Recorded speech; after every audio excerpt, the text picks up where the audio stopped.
This idea of banishing COVID-19 infected people to the Queensland bush is just plain madness, but it won't go away. It was conceived by the Queensland Premier when they hit the panic button over that one infection in Brisbane with the new UK strain. They locked down the city for 3 days. WA put up its hard border. The PM jumped on the bandwagon as well. Anastasia must have thought, well, it's going to infect every Queenslander. We better run for the hills, or maybe they should go to the hills and treat them like lepers. And then over the weekend, would you believe the AMA jumped on the bandwagon and said, definitely worth considering. What is wrong with these people? One, Australia hasn't had a positive case of COVID-19 for 8 days. We do not have a major emergency or crisis. It is not about to ruin cities. Two, New South Wales has shown how to handle outbreaks effectively, quickly, and without deaths. A sophisticated contact tracing team, coupled with superb hotel quarantine protocols and community hygiene rules.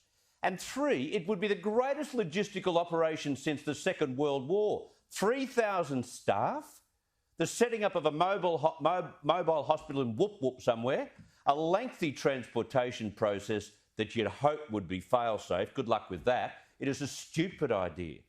Our health-based hotels are ready to go. First class.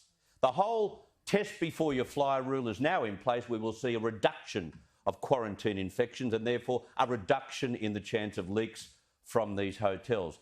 We have short and relatively safe transportation protocols in place as well. And more important than all of that, someone who becomes extremely ill is 5 minutes away from world-class hospitals and ICU units.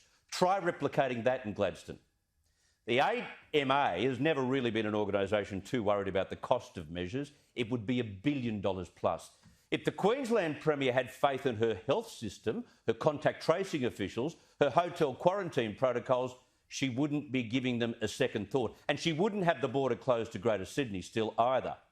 COVID camps in the bush is a hillbilly knee-jerk idea from a risk-averse government who can't handle a crisis without closing a border.